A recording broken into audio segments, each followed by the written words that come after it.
Inicio. Sí, Bueno, buenos días, sean todos y todas bienvenidas al primer conversatorio del 2026. Este evento está organizado por la comunidad epistémica conformada por el INEINE, la Universidad Nacional y el Patronato Nacional de la Infancia. Hoy tenemos el honor de contar con la participación de la doctora Susana Luisa Granbaum, destacada profesional uruguaya con amplia trayectoria en el ámbito de la niñez y la adolescencia. La doctora Granbau es médico con un posgrado en psiquiatría infantil de la Universidad de República y formación como psicoterapeuta en servicios de salud. Se desempeña como consultora en salud mental de niños, niñas y adolescentes en UNICEF y ha coordinado equipos interdisciplinarios en temas vinculados a niñez y adolescencia. Además, integra el grupo de trabajo de la Estrategia Intersectorial de Prevención del Embarazo No Intencional en Adolescentes. En el ámbito académico, es coordinadora académica del Centro 1, Instituto de Estudios en Salud Mental desde el 2023 y es docente del Instituto Ácora desde el 2009 en el área de psicopatología en adolescencia. Ha participado como tallerista y capacitadora en congresos y espacios de formación nacional e internacionales, especialmente en prevención del suicidio adolescente y salud integral de las personas adolescentes. Ha contribuido en la elaboración de orientaciones y protocolos en el ámbito de salud pública. Es un verdadero honor contar con su presencia el día de hoy. Bienvenida, doctora Granbau, y muchas gracias por acompañarnos. Hola, buen día, muchas gracias. Bueno, bienvenidas todas y todos. Entonces, bueno, vamos a dar comienzo. Voy a compartir pantalla para mostrar el título simplemente y explicar un poco cómo trabajamos hoy. A ver si me sale bien. Compartir. Bueno, ya se ve, solo que eh, ampliarla. Ujú. ahí va. Ahí se ve la pantalla completa, ¿verdad? Sí, ahora sí.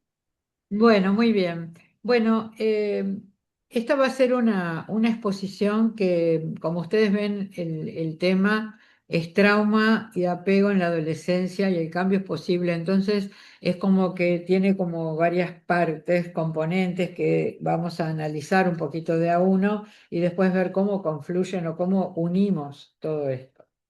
Eh, entonces, antes de, o parte, digamos, yo digo antes porque vamos a ver unos videitos muy cortos que lo que quisiera es que ustedes, bueno, presten atención con toda la sensibilidad que despiertan estos videos y después vamos a conversar un poco sobre qué es lo que han observado. Así que bueno. Profesora Ana Si Arguedas, gustan, cuando quieran sí, sí, pasarlos. sí, si gusta, me deja de compartir para poder. Ajá. Sí. Ya vamos a compartir los videos.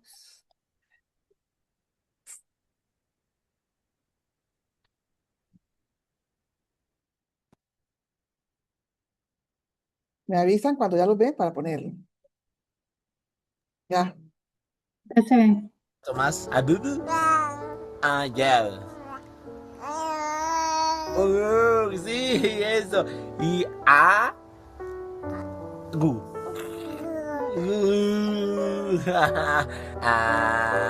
Dijo un día un sapito.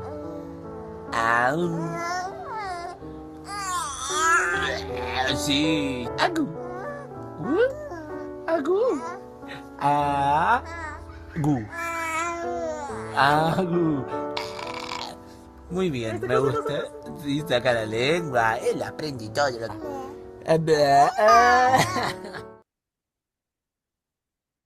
Y vamos a compartir el otro. ¿Se ve el otro? Sí.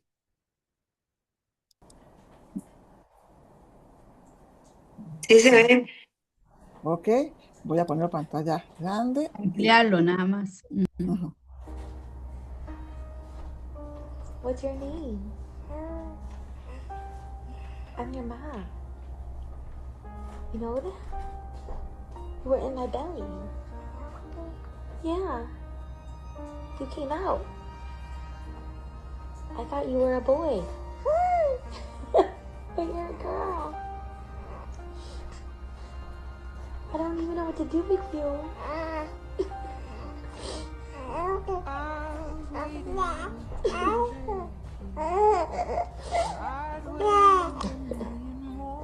I love you so much. You make me hurt.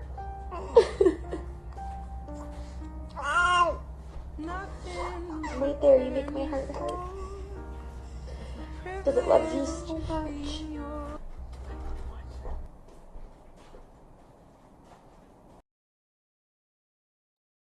Bueno, esos son los videos que quería compartir, porque si bien nosotros vamos a hablar hoy de adolescencia, es cierto, como todos sabemos, que la adolescencia no empieza de un minuto para otro sin ninguna historia detrás, ¿no?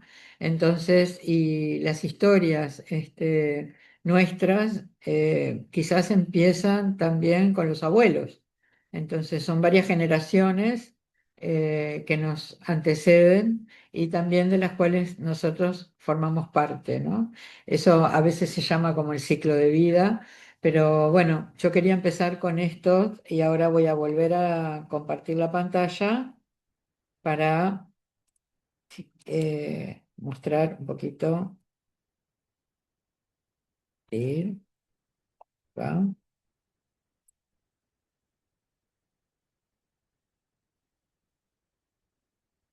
Ahí estamos.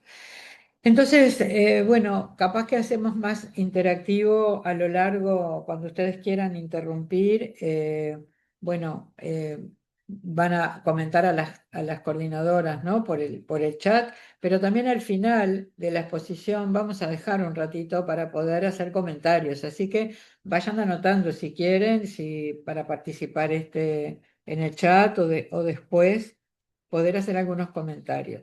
Pero entonces, bueno, generalmente lo que uno mira o aparece en estos videos, cuando uno mira la interacción entre el padre, madre, cuidador y el bebé, que son bebés muy chiquitos, ¿no?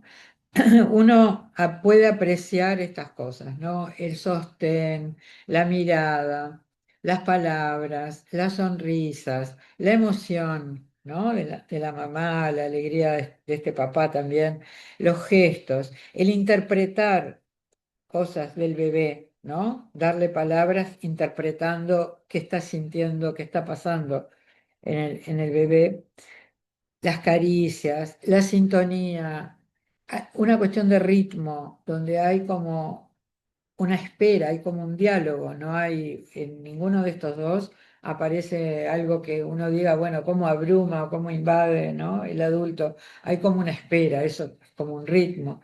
Y hay también una cuestión de espejo, ¿no? Porque el bebé que está con el papá chiquitito, realmente termina diciendo abú, saca la lengua cuando saca la lengua el padre. Entonces todo esto que de repente aprendimos o sabíamos, observamos hace mucho tiempo, no hace tanto que se descubrió cuál es la base de esto, que tiene que ver con las neuronas espejo, que justamente son las que imitan estos gestos y estos movimientos, actitudes de quien está al cuidado. Y bueno, y son muy importantes porque van construyendo. Disculpe, Susana, dicen que se oye muy bajito, no sé si le... Ah, a ver. Ujú.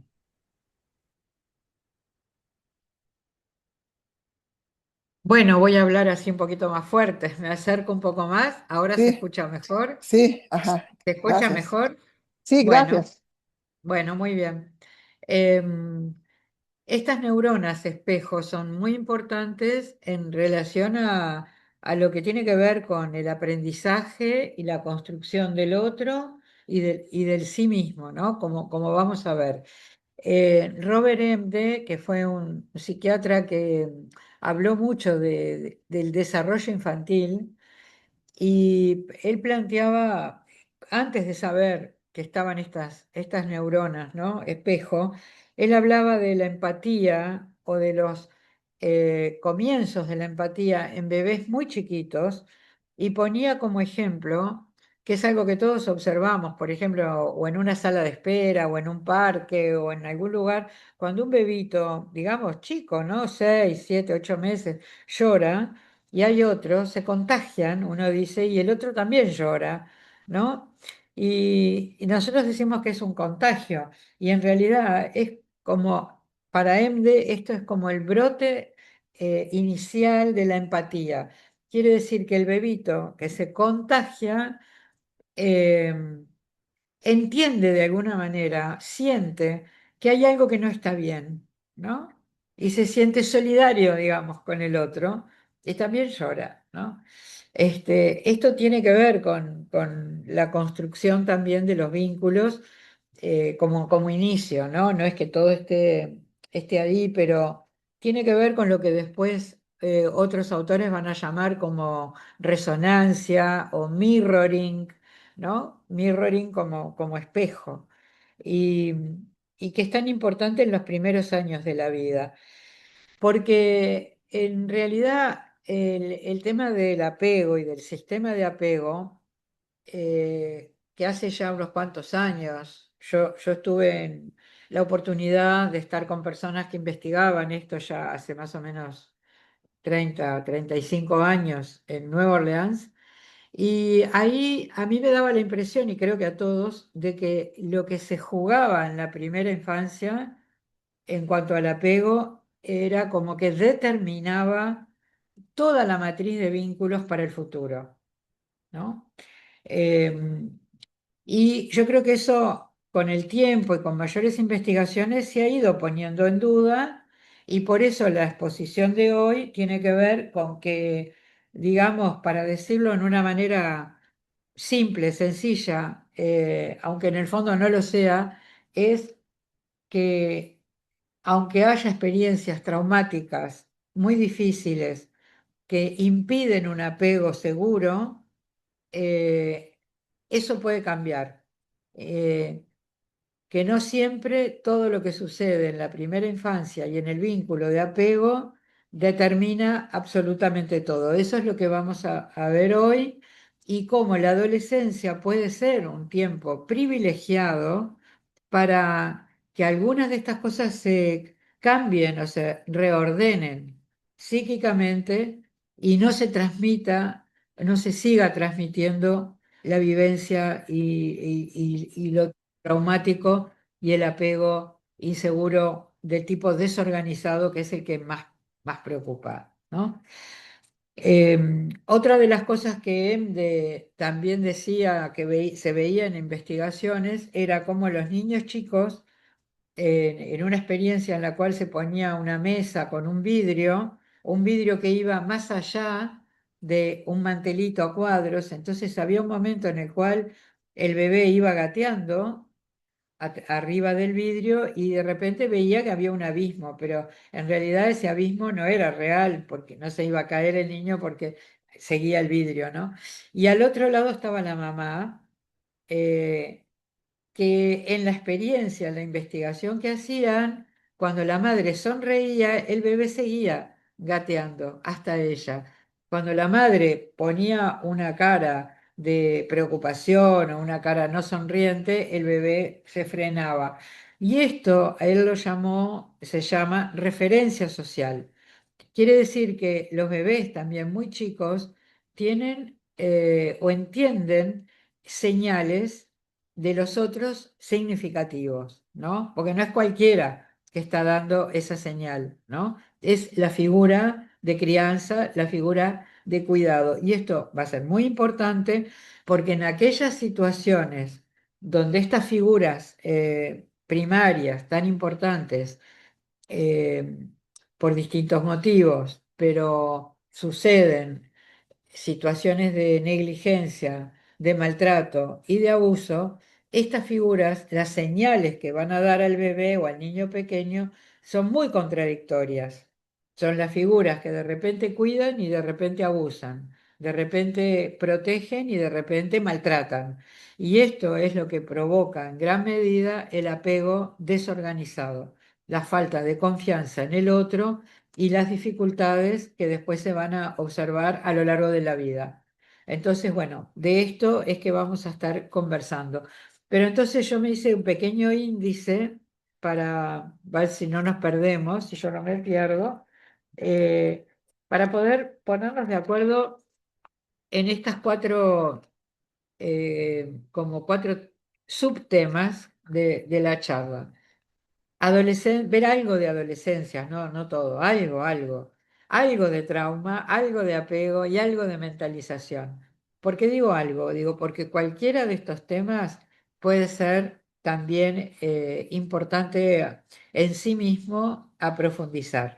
Pero bueno, yo quería compartir esto porque estamos trabajando en el área que yo me desempeño, estamos trabajando mucho en el tema del apego y de la transmisión o de la interrupción de la transmisión del trauma. Y por eso me interesaba también compartir con ustedes aquí este tema. Entonces, como de adolescencias, de pronto, si ustedes están acá, yo entiendo que la mayoría o quizás todos ya tienen como bastante experiencia y formación en todos estos temas, pero bueno, de repente ponernos de acuerdo en algunos aspectos, ¿no? Eh, como, bueno, recordar, ¿no? El trabajo psíquico que tiene que hacer el adolescente, que son estos duelos, ¿no? El duelo del cuerpo infantil y aparece todo lo desconocido de los cambios, que son muy rápidos, ¿no? Los cambios corporales, hormonales, que involucran tanta energía psíquica, bienestar o malestar, porque bueno, algunos sienten que no crecen o que son chiquitos o al revés, son muy altos y se despegan de los otros. Entonces, todo lo que tiene que ver con ese cambio corporal y el duelo de no ser más niños es un trabajo psíquico importante que no siempre se transmite, ¿no? No es que los adolescentes o pobres van a estar contándonos qué les pasa eso, pero nosotros sabemos, tenemos que saber, ¿no? Para poder contener y apoyar. El duelo por el rol y la identidad infantil también, ¿no? La pérdida de esa omnipotencia infantil y el darse cuenta bueno, que hay vulnerabilidades, que hay riesgos, que aparece la noción de la muerte, ¿no? Y el duelo por los padres de la infancia, porque ya los padres no son los perfectos, que podían hacer todo. Esto sobre todo, claro, en condiciones ideales, y esto es como un proceso que, bueno, desde a Julia Guerra y Erickson y todos quienes han estudiado el proceso de la adolescencia, nos han enseñado estas cosas, ¿no? No son cosas novedosas para nadie, son cosas que ya tienen mucho tiempo, pero vale la pena recordarlas, porque sobre esto es que se va a instalar eso que vamos a llamar luego la segunda oportunidad en la adolescencia, ¿no? Entonces, bueno, acá me puse este dibujo de un ojo grande que es importante para distinguir cuando hay una crisis adolescente, que es propiamente de la adolescencia, o un adolescente en crisis, que es otra cosa, o una patología en la adolescencia, que ya es otra cosa, ¿no? Entonces, ¿cómo distinguimos? Bueno, yo creo que hay como criterios para valorar la gravedad de los síntomas. ¿Por qué hablo de los síntomas? Porque generalmente, y uno espera que sea así, en la adolescencia aparecen manifestaciones. Capaz que ni siquiera hay que llamarle síntomas, hay que llamar manifestaciones de los cambios. Eh, la cuestión es que estamos viendo en el mundo actual, no sé si en Costa Rica, pero acá en Uruguay y en otras partes también, como una especie de patologización de todas las conductas y con una medicalización donde todo pasa para la consulta psiquiátrica, todo pasa para el exceso de medicación. Y nosotros tenemos que revisar esto, ¿no? Porque capaz que es una falta de tolerancia del mundo adulto, ya sea familiar, la comunidad, los médicos, psicólogos, los educadores, todos falta de tolerancia de estas crisis que son necesarias. Yo siempre decía, y sigo manteniendo, que un adolescente muy sumiso, que no tiene ningún problema, ni de rebelión, ni de conducta, ni de ningún tipo de portazo en la casa o algo, me llama más la atención que quién lo tiene. Ahora, tener conductas que pueden ser a veces complejas y que preocupan a los padres en primer lugar, también a los docentes, tampoco es que vamos a estar felices de que haya muchas conductas complejas, pero ¿cómo saber cuándo una conducta nos tiene que preocupar tanto como para hacer una consulta y cuándo tenemos que apoyar, sostener y tener paciencia? Paciencia, eso es lo que hay que tener, ¿verdad? Entonces, ¿cómo valorar estos criterios? Bueno, hay un criterio que es el tipo de síntomas, que a mí me gusta mucho este criterio, me parece como me parece muy claro, ¿no? Entonces, el ejemplo o los ejemplos que podemos decir son, por ejemplo, adolescentes que tienen ansiedad de separación, ¿no? Pertenece a otra etapa de la vida. Uno espera a los 3 años, 2, 3, 4, que un niño no quiera ir al jardín y se pegue a los brazos de los padres, que no se quiera separar. Pero en un adolescente ya uno no espera una angustia de separación como para no poder, ¿no? Entonces, esto es un síntoma importante. Otro serían como síntomas que son de la adolescencia, pero como que se escapan en cuanto a la intensidad. Por ejemplo, aislarse, ¿no? Encerrarse en el cuarto con el celular, la computadora, los juegos. Bueno, uno espera que el adolescente necesite su tiempo para estar consigo mismo o vinculado con otros amigos y un poco alejado de los padres. Pero si esto se transforma en algo en lo cual no comparte nada, no puede sentarse a cenar o almorzar, tener una comida con los padres, o deja de hacer las actividades que hacía, o deja de asistir al centro educativo, o sea, un aislamiento que no sale de la casa, que además incluye cosas como, bueno, no higienizarse, o no alimentarse o no dormir ya es más que un aislamiento típico adolescente. Y en tercer lugar, aquellos síntomas que no pertenecen a ninguna etapa de la vida, como pueden ser alucinaciones, ¿no? Eso ya es otra cosa que también nos lleva a pensar que hay un proceso de otro tipo.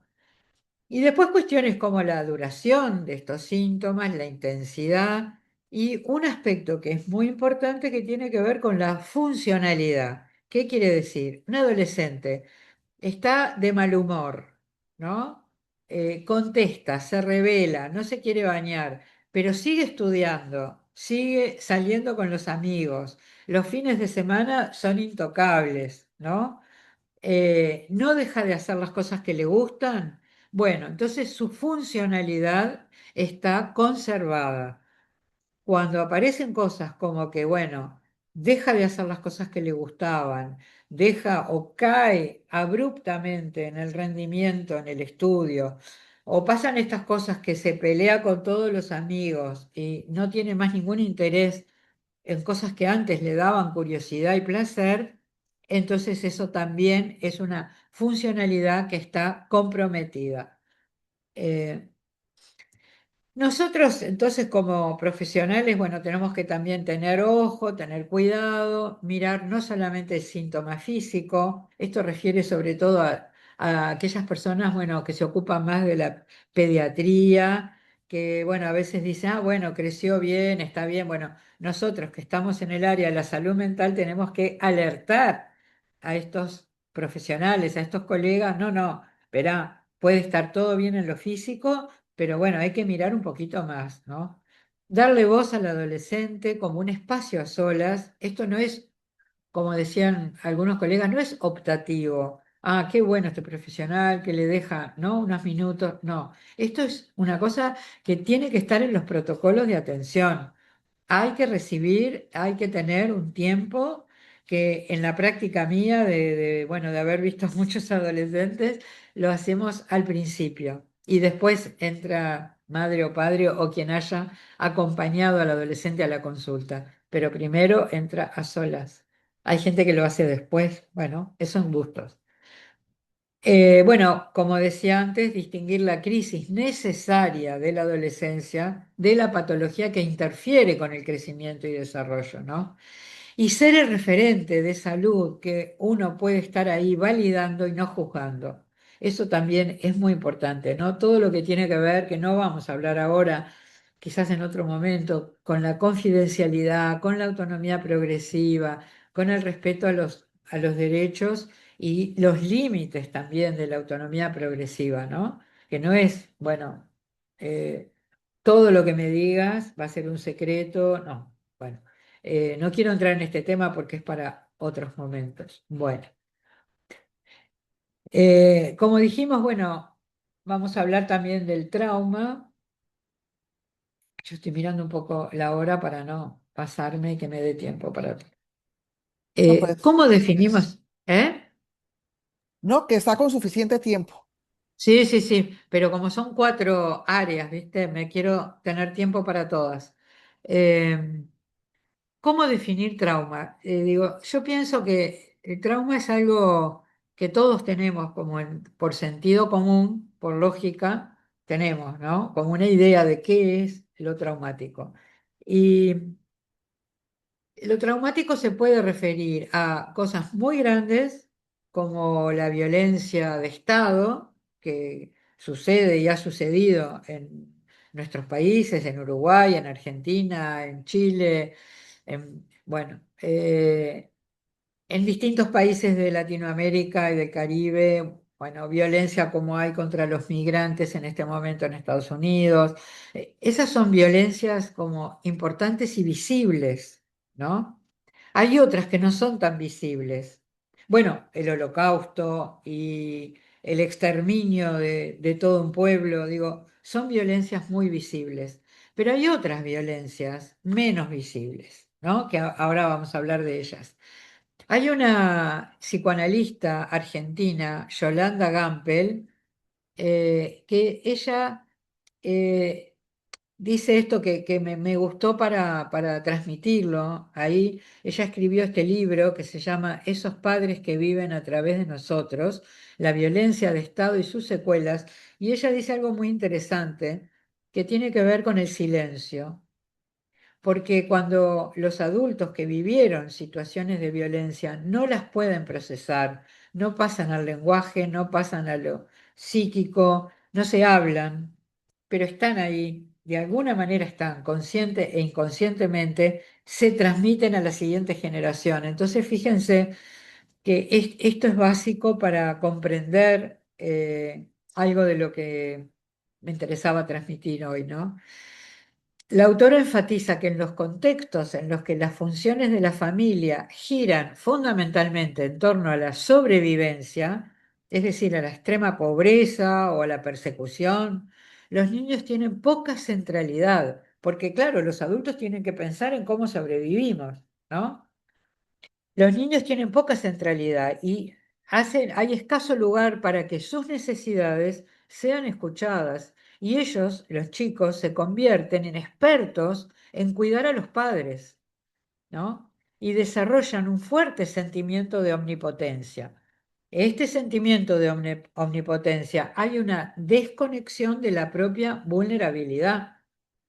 Y es aquí, en este giro de desconexión, donde se puede traspasar el hacerse cargo a la segunda o la tercera generación. Los niños se hacen cargo, le dan voz a las necesidades de sus padres, que previamente también fueron silenciadas para el cuidado de los abuelos. Entonces,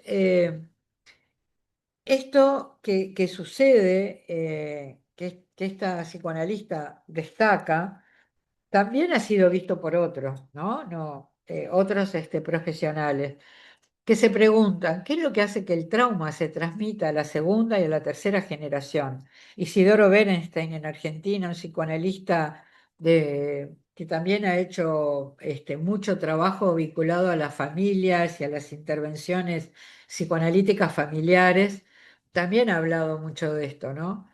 Entonces el silencio, el no hablar, como decía, y la identificación con el agresor, ¿no? Que tiene que ver con esto, como bueno, es una manera de defenderse. Eh, el niño siente que, digo, para poder defenderse, él siente que el mundo es bueno y que puede cambiar y que él es el culpable.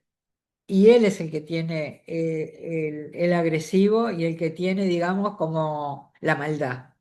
Entonces, eso se llama identificación con el agresor, que es un mecanismo también complejo, como un mecanismo de defensa inconsciente, pero en el cual los niños, cuando van creciendo, también van asumiendo que han tenido la culpa, la responsabilidad y que tienen realmente actitudes agresivas y empieza eso a permear en su conducta y empiezan a tener conductas agresivas, ¿no? Es lo que muchas veces hemos hablado y hemos visto cuando decimos, bueno, estos jóvenes, ¿no? Que están en las pandillas y que tienen conductas muy violentas, fueron niños abandonados, niños maltratados, niños no queridos. Bueno, esto es lo que les ha sucedido, ¿no?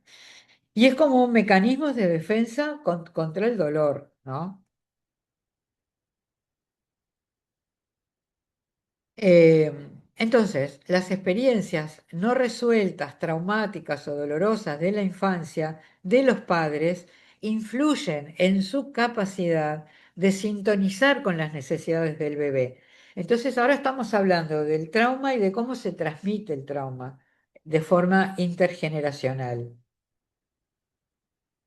Entramos a ver un poco más el tema del apego, porque va a quedar más claro esto al hablar del apego.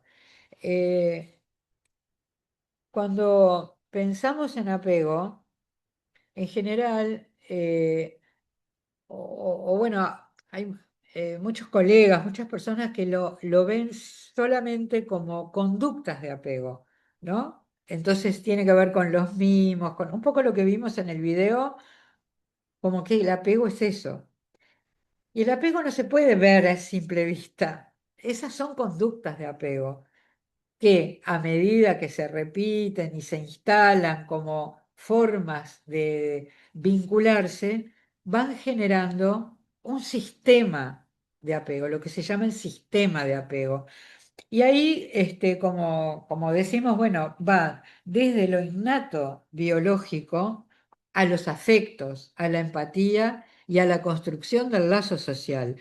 Esto fue algo que, bueno, que se vio ahí, ustedes ven una foto de unos monitos, porque, bueno, porque fue una experiencia de hace muchos años de este autor, que, bueno, ahora les voy a decir el nombre porque no me está saliendo, que puso unos monitos bebés a ver cómo se inclinaban por la alimentación. Ahí hay una madera con un mono de alambre y cómo se inclinaban o qué preferían a un monito de peluche, ¿no? Entonces, algunos rápidamente estaban hambrientos, tomaban, ¿no? La leche, pero rápidamente se iban al mono de peluche o directamente iban al peluche y no les importaba tanto la alimentación.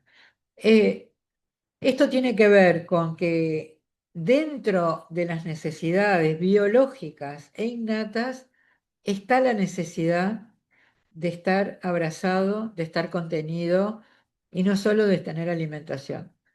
Entonces, hay una cuestión innata que tiene que ver, por eso también lo de la empatía y las neuronas espejo, cómo contribuyen a la construcción de un lazo social, que empieza desde lo biológico, pero a partir de ahí se va construyendo otra cosa, ¿no?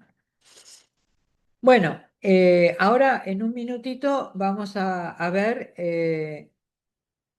estas clasificaciones o cómo se llegó o quiénes fueron los que estudiaron el apego seguro y el apego inseguro, pero desde ya me parece importante transmitir que si bien el apego seguro se establece en los primeros tiempos, año y medio, 2 años de vida, y luego continúa, eh, cuando hay experiencias muy traumáticas o otras cuestiones que puedan suceder, pero que, bueno, configuran una situación de trauma, que el apego no es para, seguro no es para siempre. De la misma manera que el apego inseguro tampoco, porque pueden aparecer otras figuras que sean de tal nivel de apoyo que puedan reconstruir lo que no se dio en la primera infancia, ¿no? Entonces, decimos que esto es solamente para tener en cuenta que no tenemos que ser rígidos con esto, que tenemos que tener apertura y flexibilidad, porque las experiencias traumáticas tienen un gran potencial para determinar apego inseguro, pero no es un destino que no se pueda cambiar. Y el sistema de apego incluye, esto también es clave, creo que no se sabía tanto esto hace unos años, que incluye no solo la matriz del vínculo con los otros, que es muy importante porque es también a quienes vamos a elegir de pareja, de amigos, cómo nos vamos a comportar con esos amigos, con esa pareja, sino que también el sistema de apego es la construcción de sí mismo, es quién soy, no es solamente el vínculo, es también quién soy yo en esa construcción. Entonces, bueno, acá, como la presentación la van a tener, a mí no me gusta leer lo que dice la presentación, así que no lo voy a leer textual. Pero bueno, John Bowlby fue uno de los genios, ¿no? Que pudo sistematizar y sintetizar la importancia de esto, de que el bebé y el niño pequeño tengan una relación cálida, íntima y continua con la madre o con un sustituto, ¿no? En el que ambas partes encuentren satisfacción. Luego,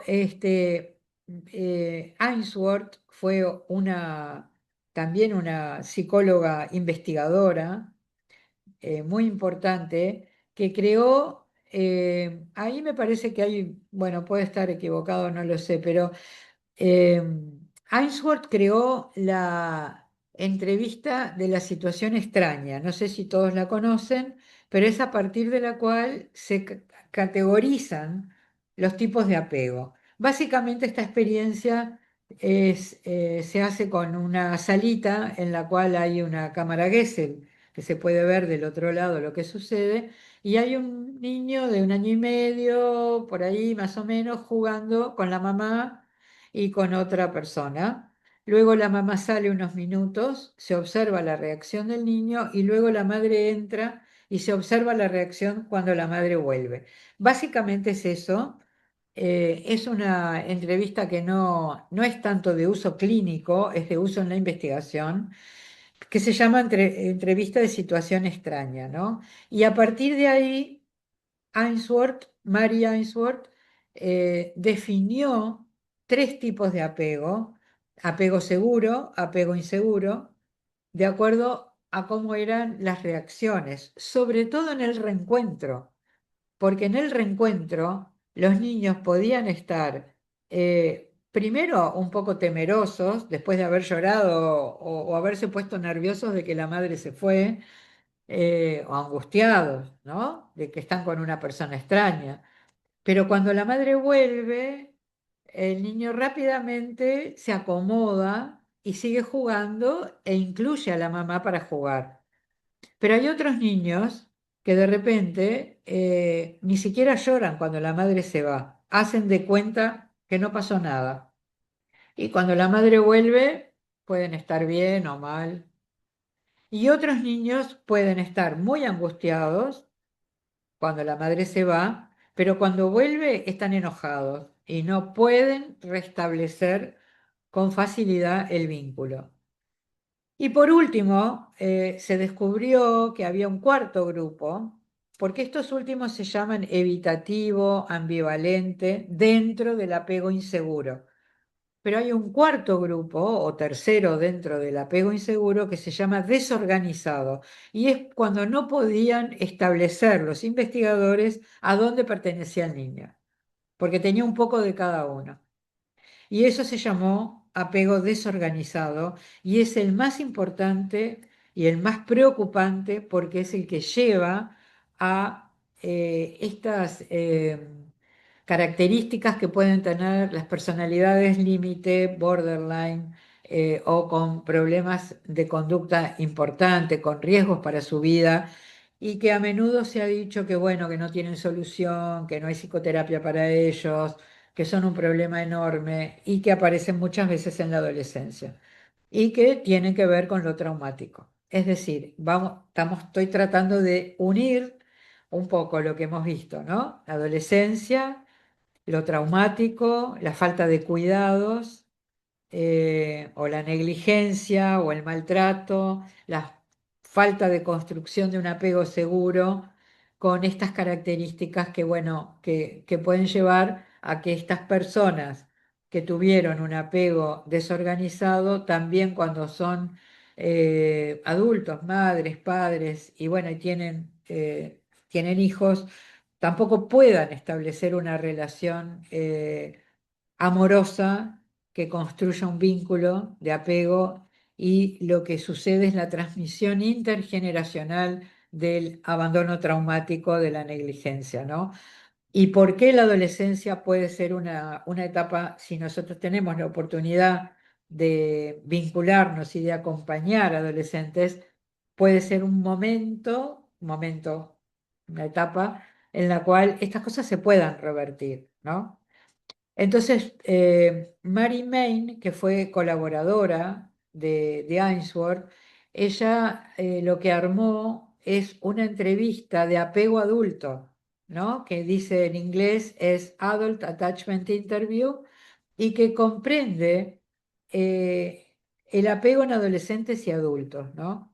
Y las investigaciones también que desarrollaron muy interesantes fue cómo el grupo de adultos con apego no resuelto, que se llama así en la vida adulta, cómo tienen más chances de tener niños con apego inseguro, ¿no?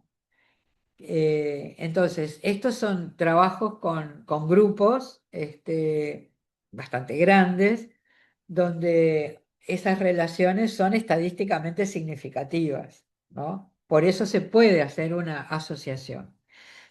Peter Fonagy, también inglés, psiquiatra, psicólogo, que tiene una formación desde el psicoanálisis, pero también de otras ramas, ¿no? Ha estudiado y ha propuesto el concepto de mentalización o función reflexiva, porque Fonagy ha estudiado mucho, mucho las personalidades borderline, ¿no? Personalidades límite. Y él ha visto que ahí lo que falla es esta función reflexiva y de mentalización, que básicamente, ahora después voy a entrar un poco en eso, pero porque era la cuarta parte de la charla, pero básicamente tiene que ver con darse cuenta que el otro también piensa, también tiene una mente, también tiene deseos y tiene intenciones y no todo es lo que se muestra. Básicamente la mentalización tiene que ver eso, ¿no? Ahí dice, es atribuir a la otra persona un mundo interno, representacional, mental, y esto se asocia con un vínculo seguro. Entonces, volviendo a los videos que vimos al principio, ese papá y esa mamá posiblemente tienen una manera de ver a su hijo como una persona, un bebé, pero que tiene una mente y que tiene un deseo, porque la mamá le está hablando y le está explicando. Yo pensé que iba a tener un varón, pero viniste tú y no sé cómo vamos a hacer. Y escucha el llanto. Claro, ahí hay unas palabras que aparecen de otro que observa y un tercero ahí, ¿no? Pero el papá también está, el papá sabe que ese bebé está mirándolo, hay una conexión entre ellos, ¿no? Muy fuerte, Y eso induce también al padre a darse cuenta que el bebé disfruta de estar ahí mirándolo y que hay una vida interior, ¿no? Y un ejemplo que me pareció muy interesante de Fonagy, cuando hay una falta de mentalización, una falta de función reflexiva del adulto hacia el bebé, es por ejemplo cuando una madre o cuidador, cuando decimos madre es la función materna, ¿verdad? No estamos catalogando madre, padre, ¿no? Es la función que básicamente la mayoría de las veces son las madres, pero puede ser otro. Eh, Cuando, por ejemplo, no entiende esto de que hay una vida y hay un mundo interno, ¿no? Con bienestar y malestar del bebé. Entonces, por ejemplo, pasaron muchas horas, el bebé está con el mismo pañal y hay que cambiarlo, ¿no? Entonces, esto lo describe, no es un ejemplo mío, es un ejemplo de un texto de Fonagy que me parecía interesante, porque hay una diferencia muy sutil entre decir, le voy a cambiar, te voy a cambiar el pañal porque tenés la cola mojada, ¿no? Y lo cambia, a decir, te voy a cambiar el pañal porque debes estar muy molesto y sintiéndote muy infeliz. ¿Se entiende la diferencia? Porque en un caso hay una cuestión física, concreta, es un objeto, una cola mojada, y en el otro hay una comprensión de que el bebé está molesto, está incómodo, y eso que nos parece de lo más natural, a veces no existe. Esa es la falta, o un ejemplo, quizás muy grosero, pero para explicar algo de la falta de mentalización. Bueno, acá ya lo conté antes, lo de Mary Ainsworth, y ahora quería entrar un poco en qué significa el apego en la adolescencia, ¿no? Y hay una autora que después yo les puedo pasar el texto porque está muy lindo, es una española que se llama Pepa Horno. Voy a pasar a ustedes después el trabajo porque se llama El apego en la adolescencia, narrándose en el espejo de los otros. Y esto que es muy importante porque el, esta es una foto de, no sé si vieron la serie, La amiga estupenda, de Elena Ferrantes, no sé si la conocen. Bueno, Elena Ferrante es una escritora, es un seudónimo de una escritora que no se sabe el nombre, que escribió una saga de 4 tomos que se llama La amiga estupenda, y es la vida de dos niñas en Nápoles, en el Nápoles más pobre, desde la década del 50 hasta la actualidad, abarca muchos años. Son dos niñas que se conocen, que son amigas desde los 6 años hasta los 70 años. Bueno, es muy interesante la novela y también está en una serie de, no sé, 6 capítulos, creo, no sé, de Netflix. Creo que está en Netflix. Bueno, estas son es una foto de ahí. ¿Qué significa el apego en la adolescencia? Ven que están abrazadas las niñas, ¿no? Y con caras como están preocupadas, tienen una expresión de preocupación, una está mirando a ver si alguien las ve o si ven a alguien, ¿no? Que puede ser como amenazante. Pero entonces significa una base segura cuando se tambalea la familia, ¿no? Se tambalea como parte de un proceso de autonomía adolescente. No siempre es por una separación o fallecimiento o ausencia real, ¿no? Con todas las notas y colores, o se tambalea desde mucho tiempo porque en las infancias desamparadas por diferentes motivos y en víctimas de negligencias, de abuso o maltrato. Entonces, ahí es donde nosotros vemos como un poco más completo esto de qué puede significar lo traumático, ¿no? Ahí está lo que les decía, narrándose en el espejo de los otros, de Pepa Horno. donde ella dice que la relación entre las experiencias de apego en la primera infancia y los modelos vinculares en la adolescencia es fundamental, pero no es lineal. Nada de esto es una cuestión lineal, ¿no? El que tuvo apego seguro le va a ir bien toda la vida, va a tener una pareja feliz y muchos amigos y nada le va a pasar. Y el que tuvo apego inseguro va a ser un desastre con conductas de riesgo, no. Tenemos que salir de esos esquemas. Entonces, bueno, algunos descubrimientos fueron que la entrevista de apego adulto, que también se puede aplicar en adolescentes, muestra una relación significativa con el tipo de apego en los bebés de 2 años, ¿no? Porque ellos hicieron esta comparación. Los adultos catalogados con apego seguro tenían hijos que construían apego seguro en un porcentaje muy alto. Y los que tenían apego adulto no resuelto, solo un bebé tuvo apego seguro. ¿Se entiende? Entonces hay una relación significativa entre cómo son los adultos, cómo fue el apego que ellos tuvieron como niños y construyeron a su vez como adultos con sus niños.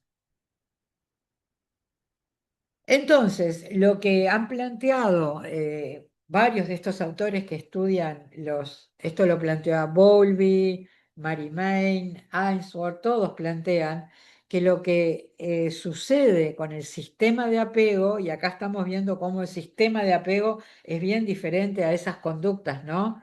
De sostén y de apoyo, como decía Winnicott, ¿no? El holding y el handling que son tan importantes, pero el sistema de apego es otra cosa.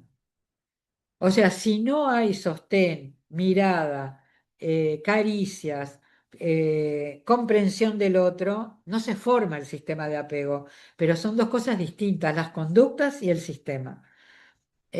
Porque podemos también tener niños que tienen como algunas dificultades y por más que haya handling y holding y mirada y caricias y ritmo, el niño no puede. Entonces también acá hay que hacer una excepción, ¿verdad? Pero entonces, el sistema de apego lo que incluye son modelos operativos internos, que se llaman MOIS, les decimos los MOIS. También se pueden decir de otra forma, ¿no? Los working models se usa también en inglés, modelos de trabajo interno, modelos operativos. Son representaciones cognitivas y afectivas que las personas desarrollan sobre sí mismas, sobre los demás y sobre la naturaleza de las relaciones, y se basan en sus experiencias tempranas de apego. ¿Qué quiere decir esto? Por ejemplo, si un bebé y un niño pequeño va sintiendo confianza de que nadie le va a pegar si tiró un muñequito fuera del lugar, ¿no? Va sintiendo confianza, va sintiendo también y va construyendo autoestima y va confiando en los demás y no va a sentirse siempre perseguido y pronto para defenderse y atacar, ¿no? Entonces, esos son los modelos internos, es cómo percibimos e interactuamos con el mundo. Y durante la adolescencia, las amistades tienen un papel muy significativo para consolidar y en algunos casos modificar estos modelos internos de trabajo. Porque si en la vida familiar no hubo oportunidad, vamos a decir que no hubo una gran experiencia traumática física, pero hubo una separación, una madre deprimida o una madre con un problema, no sé, un problema físico por el cual no puede ocuparse, ¿no? Problema neurológico un padre que tiene que estar horas fuera de casa y un niño que a los 10 11 años tiene que hacer todo solo y cuidar a sus adultos, bueno, es una experiencia traumática, ¿verdad? No quiere decir que ese niño va a construir un apego inseguro, para nada. Pero bueno, es un niño que sufre una situación en la cual no recibe tanto apoyo como debería recibir a esa edad, ¿no? Entonces, en la adolescencia, donde empiezan a aparecer otras figuras, y el niño ya no está dependiendo tanto de su casa, sino que por suerte va a tener como otros vínculos, empiezan a aparecer también otras representaciones. Ah, bueno, yo no soy solo el que cuida, a mí también hay alguien que me cuida, ¿no? Evidentemente que también en la niñez de esa persona que estamos poniendo de ejemplo, pueden aparecer maestros y docentes que conocen la situación y que apoyan y son extremadamente importantes, extremadamente importantes. Y quiero decir acá ya de entrada, ¿no? Que si no, no lo he dicho antes, pero que el sistema de apego no se basa solamente en mamá y papá, ¿no? También intervienen otros referentes. Acá estamos hablando de adolescencia, de modelos operativos en la adolescencia y de la importancia de los amigos. Por eso los amigos, y a mí me ha tocado en la consulta, ¿no?, de psiquiatría, cuando los padres prohíben, por castigo, le prohíben una salida al niño, al adolescente, o le prohíben ir al club o ir a un paseo. Yo digo, no, no, no. Si tiene que poner un castigo, puede ser, bueno, que no mire la televisión un día, otra cosa, pero no prohibir lo que tiene que ver con los vínculos. Eso no puede ser nunca un castigo. Entonces, acá estamos resumiendo un poco lo que venimos hablando, ¿no? El trauma y la adversidad en la infancia, porque adversidad y trauma pueden ser equivalentes en algunas cosas, porque lo que va a contar también es la subjetividad. Hay personas que de repente desarrollan por determinadas características una confianza en sí mismos y una seguridad que aunque sufran adversidades, las pueden superar. Esto es lo que conocemos también como resiliencia, ¿no? Existe la resiliencia que soporta adversidades. Ahí yo escribí cuáles son los tipos de apego, ¿no? El apego seguro, como ya hablamos, y el apego inseguro, que puede ser evitativo, ambivalente, ansioso, desorganizado. Y vuelvo a repetir que el sistema de apego incluye no solo la matriz del vínculo con los otros, sino, y por eso lo puse en rojo, la construcción de sí mismo. Eso es lo que tenemos como que, me parece que valorizar, ¿no? Entonces, las características del tipo de apego desorganizado son las que más se relacionan con la crianza negligente, el maltrato y el abuso. Y esto también nos lleva a pensar que cuando detectamos situaciones de este tipo, nosotros ya tenemos que ir previendo, bueno, qué va a suceder y poder trabajar con estos niños y adolescentes antes que lleguen a tener conductas de riesgo, ¿no? El niño o la niña no sabe qué esperar de su figura principal de cuidado, que puede ser protectora y a la vez castigadora, maléfica, puse yo, porque realmente hay veces que hay experiencias que nos cuentan los niños o los adolescentes, porque a veces los niños no las pueden contar, porque no tienen palabras todavía para contar lo que han vivido. Pero cuando son adolescentes, estas cuestiones se reactualizan, ¿no? Psíquicamente, es como el APREQ o el retroactivo, y ya no están sufriendo el maltrato porque ya pusieron capaz que un corte, ¿no? Pudieron poner un corte, pero ahí se dan cuenta lo que vivieron antes, ¿no? Y son cosas monstruosas. Pero además, para completar lo complejo de esto, de lo traumático, quiero decir que el trauma no siempre refiere a eventos visibles, terribles, puede no ser una catástrofe y ser igual traumático para el desarrollo de la infancia y la adolescencia. Es el microtrauma que yo por lo menos lo escuché con nuestros colegas de España, Javier Semper y Claudio Fuensalida, que en sus talleres, en los cuales participé y ahora también participo en el trabajo de terapia multifamiliar que estamos realizando acá en Uruguay, eh, ellos muestran escenas de la película Fuerza Mayor, que la recomiendo. Es la película donde una familia está en Suiza, en una terraza, y viene una avalancha de nieve, que primero parece que no es muy grave,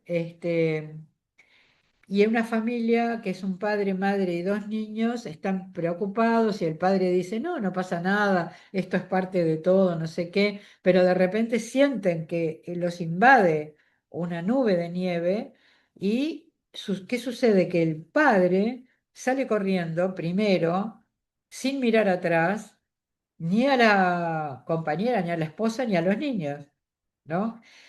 Y esto es algo que ellos no lo hablan de entrada, pero queda como una cosa en la pareja, queda como una cosa traumática, ¿no? Ella siente que él se salvó solo, que no los apoyó, que no miró por sus hijos, que fue ella sola la que los abrazó y salieron corriendo. O sea, en la película después está muy buena porque no pasa nada, es una avalancha que después se retira, nadie se lastima, solamente mesas y sillas que caen. Pero es, bueno, no sé si es un microtrauma o cómo llamarlo, pero quiero decir que estas circunstancias también suceden y también crean como situaciones de vida que hay que procesar de alguna manera, que si no se hablan, quedan estancadas, ¿no?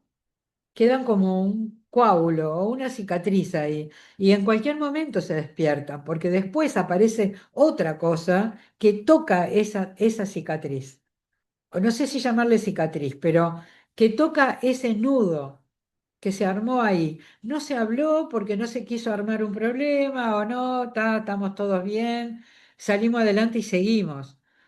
Pero al año, 2 años, pasa algo, ¿no?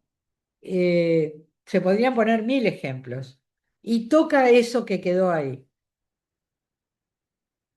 Entonces, bueno, vuelvo a qué es mentalización para Fonagy, ¿no?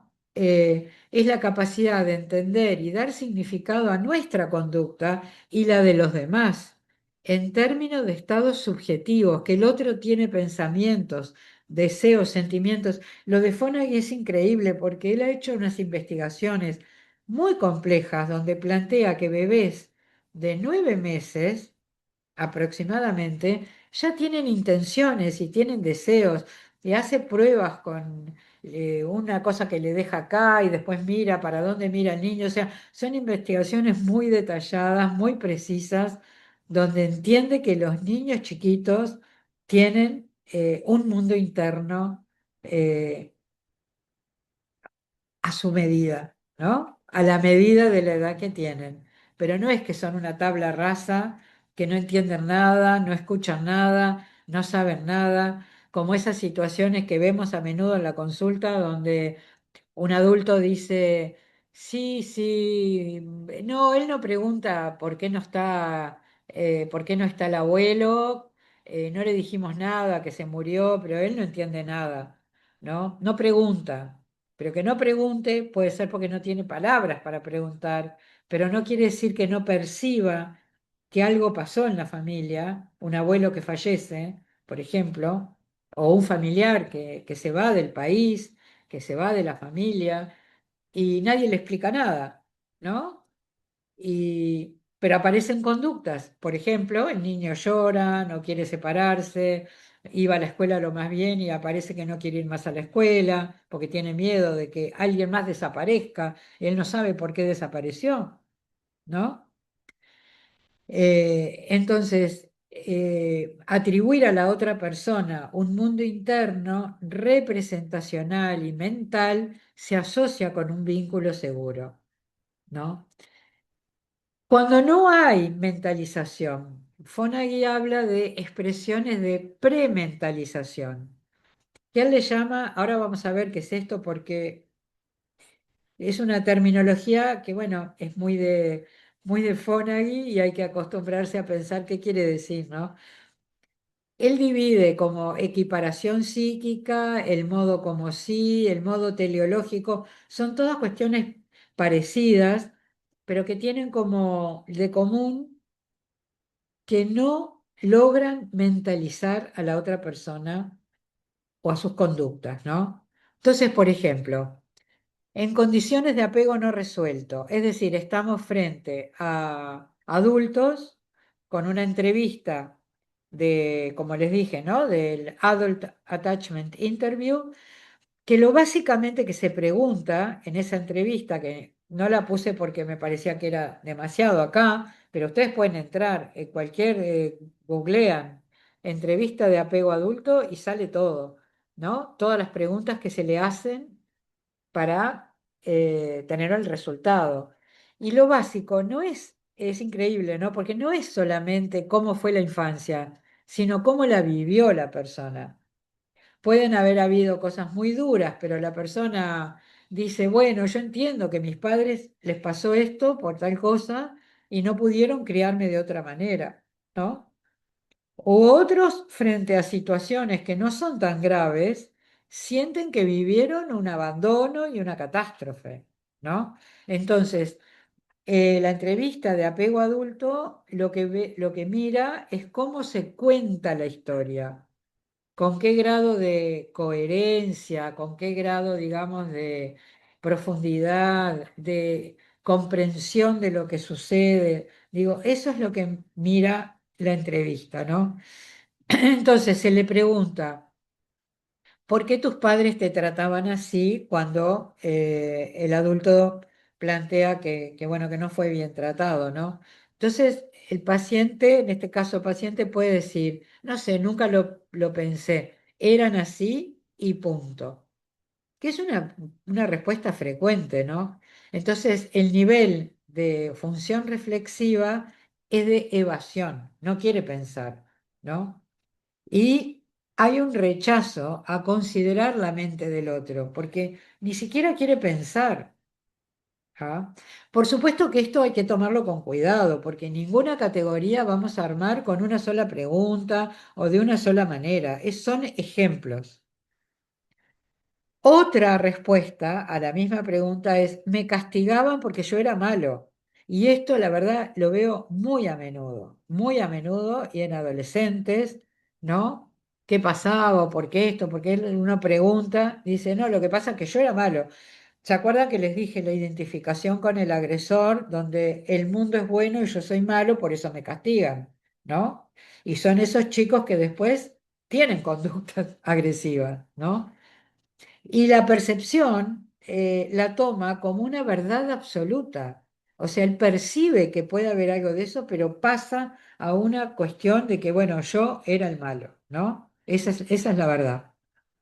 Y la tercera es más como extraña, ¿no? Porque ahí la respuesta dice, ellos proyectaban su sombra en mí. Bueno, no sé, es como algo más intelectual. Entonces ahí la función es como de simular, digo, lo que está diciéndonos acá el autor es que la persona simula tener una respuesta, pero es una cosa intelectualizada, que no va a la emoción real.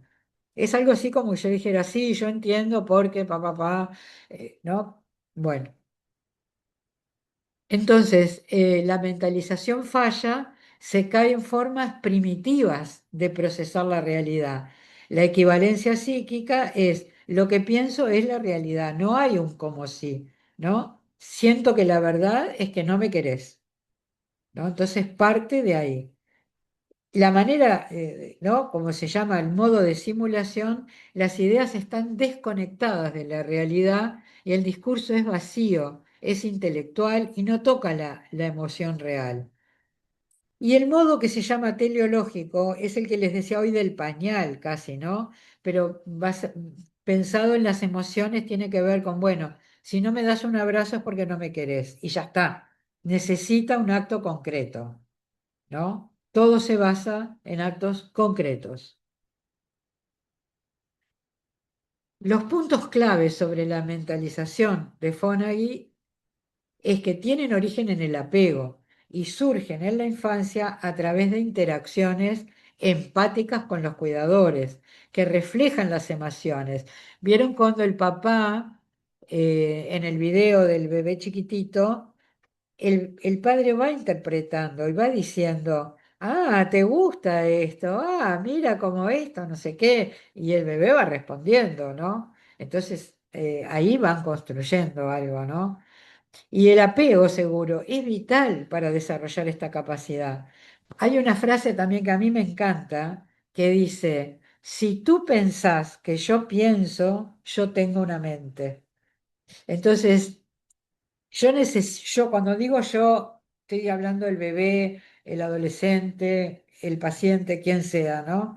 El terapeuta cree, ¿no? Que yo pienso. Como una vez me le pregunté en un hospital para adictos que yo dirigía, le pregunté a una adolescente, a una chica con un consumo muy importante y una vida absolutamente desamparada, ¿no? Y yo la miré y le pregunté en la entrevista, le digo, ¿y a ti qué te gusta hacer? Fíjense, una pregunta de lo más sencilla, ¿no? Y ella miró para atrás, como si yo le estuviera preguntando a otra persona. Es que nadie le preguntó antes, o no está acostumbrada o no lo recordaba, pero la pregunta, ¿qué te gusta hacer? A ella la sorprendió, ¿no? Eh, entonces, yo creo que esto es muy importante. Nosotros como docentes, terapeutas, orientadores, cuidadores, personas que trabajamos con niños y adolescentes, considerar al otro. ¿Se acuerdan que hace un rato puse algo que era para los pediatras, que era no quedarse en lo físico? Bueno, nosotros en esto tampoco. No es que si un niño tiró el borrador, quiso hacerle daño a alguien.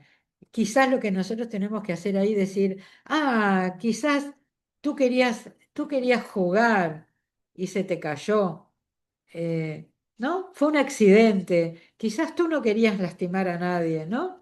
Entonces, dar un sentido a un acto que puede ser agresivo, pero si nosotros damos un sentido distinto, también estamos contribuyendo a que el otro se vea a sí mismo diferente, no se vea como un niño malo. Entonces, bueno, en el apego desorganizado, que es donde se ven mayores dificultades para mentalizar y efectos en la crianza. Hay un ejemplo en un área, bueno, en el que yo les comenté que estoy trabajando bastante, ¿no?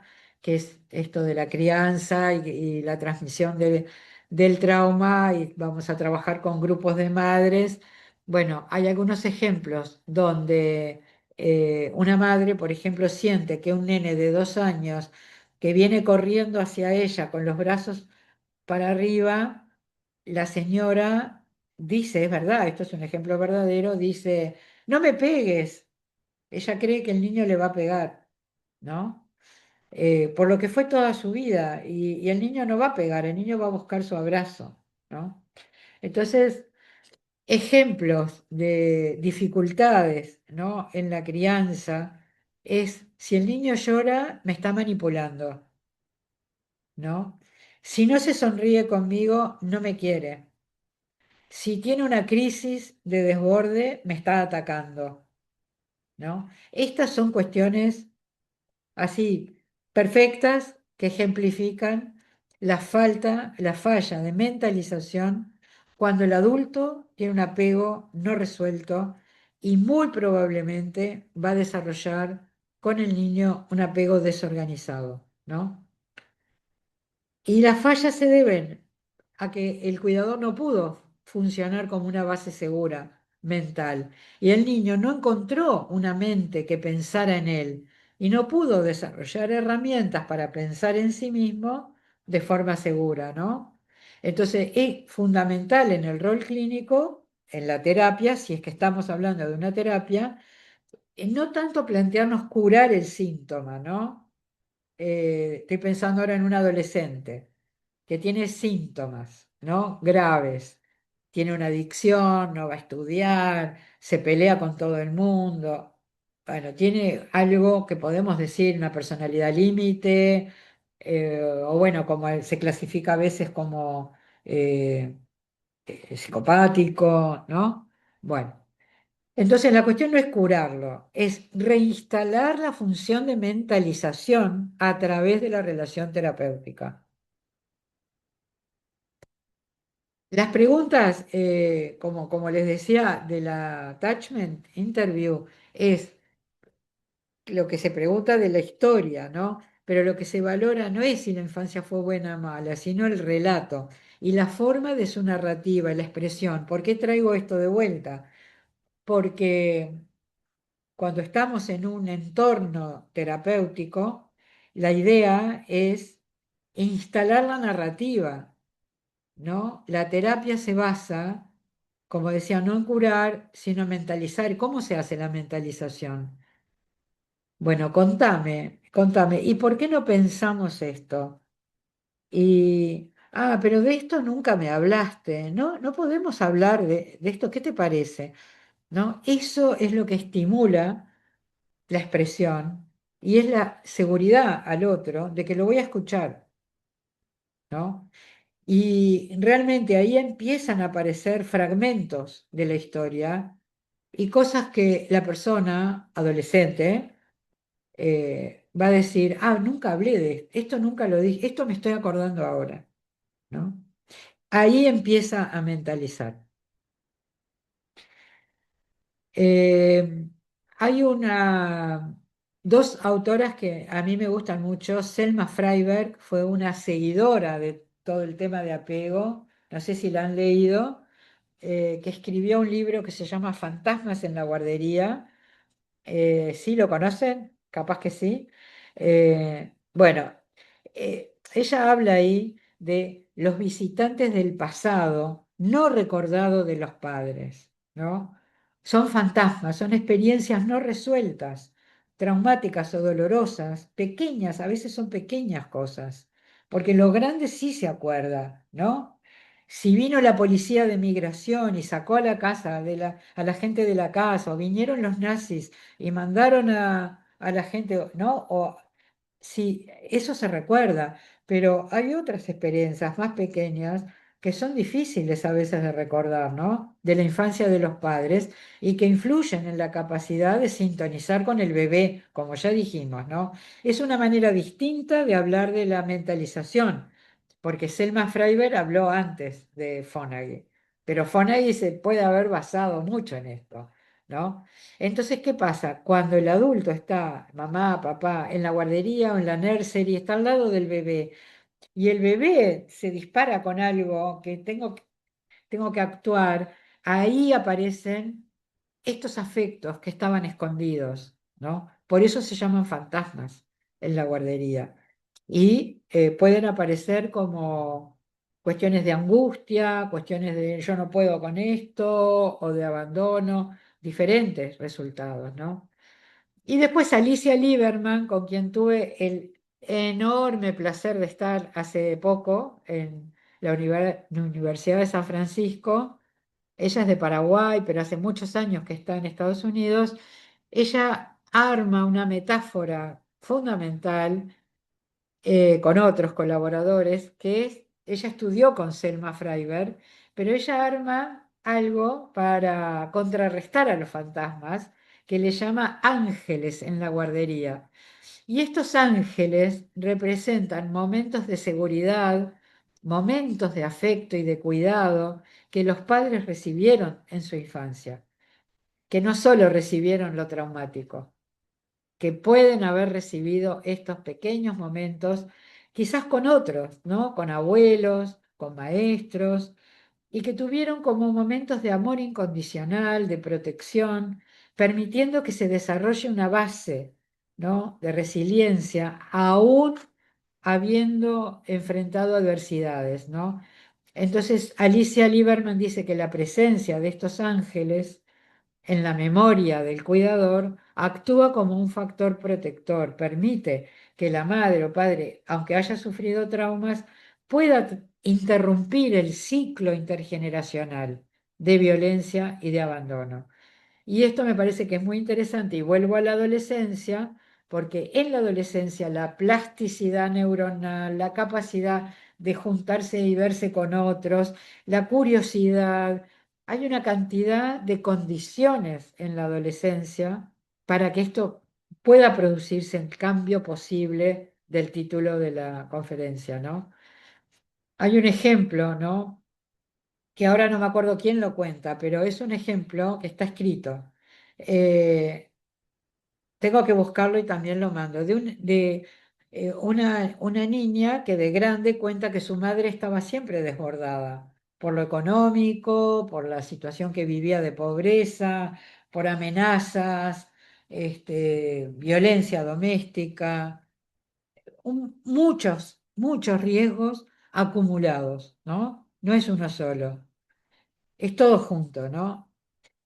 Y cuando la entrevistadora o terapeuta empieza a indagar un poco para descubrir ángeles, ella recuerda que siendo niña también iba a veces a la casa de la abuela y estaban en silencio, pero la abuela estaba amasando el pan y había un olor que ella empieza a recordar, era un recuerdo olvidado, ¿no?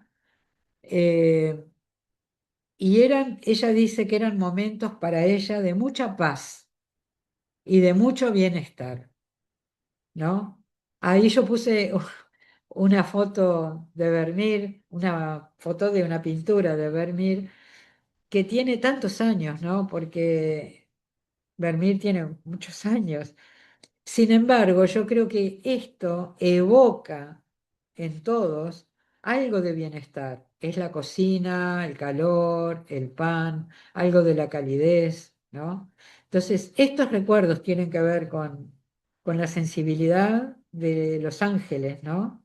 Que cuidan. Y en esta, como dice ahí, ¿no? Los ángeles son aliados silenciosos, ¿no? Son momentos que el niño se sintió protegido y se sintió comprendido, ¿no?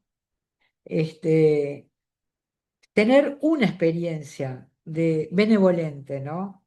Ellos hablan en inglés, ¿no? De lo maléfico y lo benevolente, parece como los cuentos de hadas, ¿no? Con las brujas y los ángeles. Podemos poner otros nombres, pero tiene que ver con la experiencia, ¿no? Entonces, bueno, la transmisión, a ver, estoy mirando la hora, Ay, estamos pueden bien. pasar la diapositiva anterior. Esto. em, claro, los fantasmas son los visitantes que invaden el presente y que no nos dejan establecer un vínculo empático, ¿no? Y comprender al niño, ¿no? Es como que el adulto proyecta en el niño lo que le pasó a él.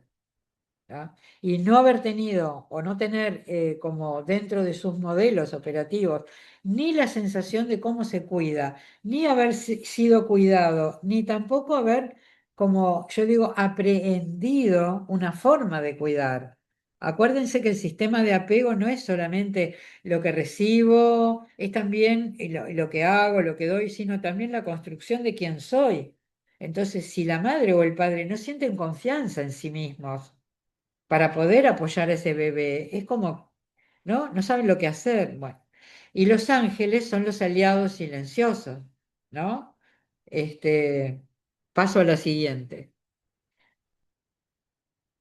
O sea, tenemos, digo, vamos viendo como algún camino de salida para estos adolescentes que de repente vivieron situaciones traumáticas que tiene que ver, primero, yo estoy adelantando las conclusiones, con tratar de transformarnos nosotros, otros, ¿no?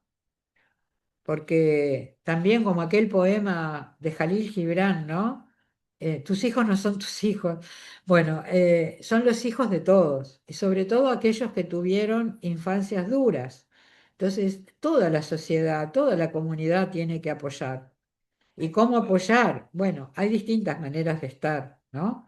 Pero estemos donde estemos, vamos a poder hacer un poquito de recordar esos ángeles o transformarnos en esos ángeles, ¿no?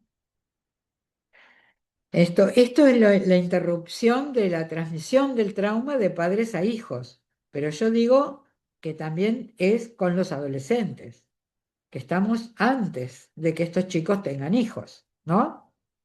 Entonces, el ángel le da al adulto un modelo interno de cómo es ser cuidado, facilita el ejercicio de una crianza distinta, ¿no?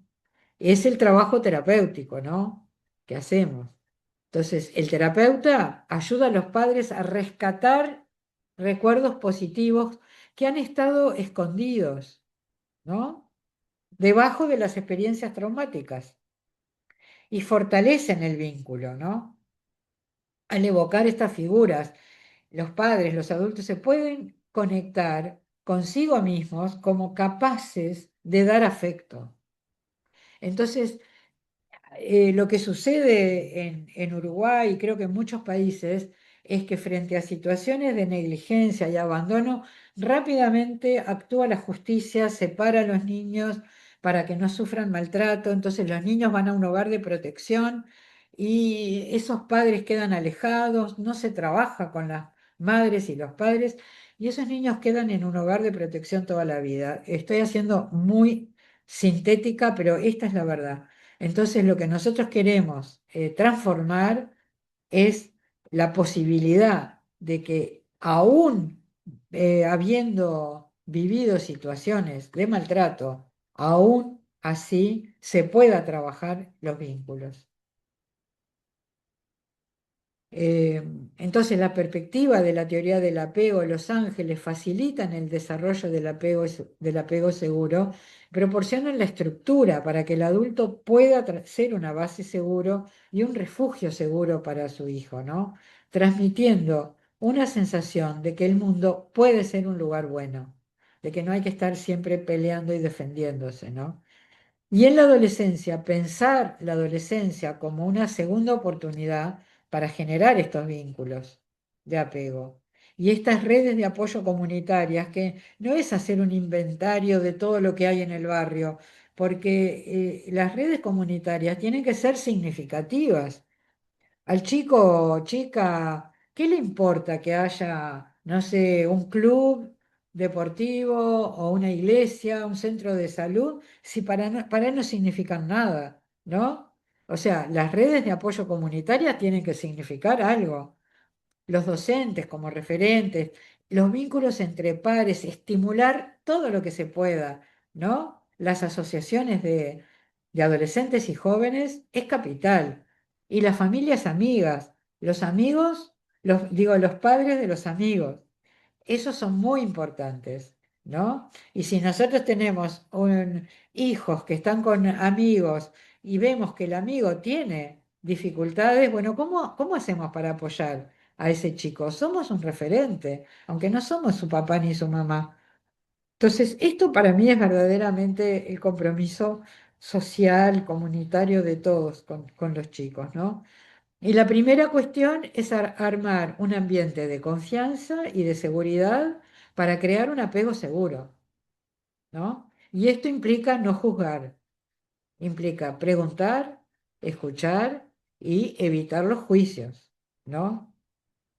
Y que aparezca la narrativa de lo que pasó sin la vivencia miedosa, atemorizante, y hacer que pueda surgir la vivencia benevolente. Claro que esto parece muy fácil, no es tan fácil. Por algo, bueno, la gente estudia mucho para esto, ¿no?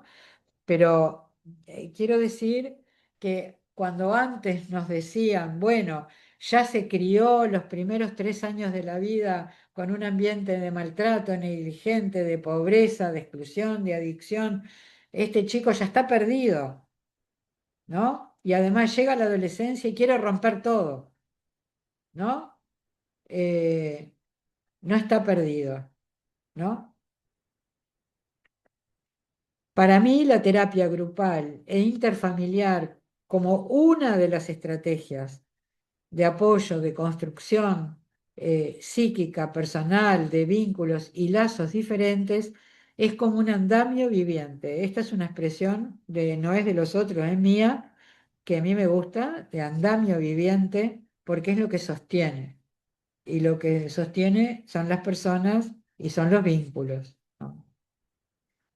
Un punto fascinante es que una persona pueda tener un puntaje alto en escalas de rechazo, porque experiencia de rechazo son algunas de las escalas que se aplican, ¿no?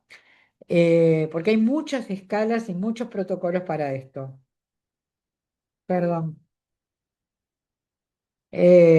Pero también puntúa alto en coherencia y metacognición, y estos son también, no hablamos de esto porque son detalles, pero lo que quiero decir es que puede tener toda una vivencia de infancia muy difícil, pero en otros aspectos puntúa muy alto. Quiere decir, ha logrado mentalizar y ha logrado de alguna manera, capaz que fragmentaria, pero ha podido decir, bueno, sí, pero yo la entiendo a mi madre por lo que pasó, ¿no? Y hay trabajos de esto, ¿no? También se los puedo mandar cuando hay dos experiencias de mujeres, una que no lo logra y otra que sí, y cómo habla de su experiencia difícil pasada, y eso es lo que se llama un apego no resuelto, pero con una subclasificación de apego seguro ganado.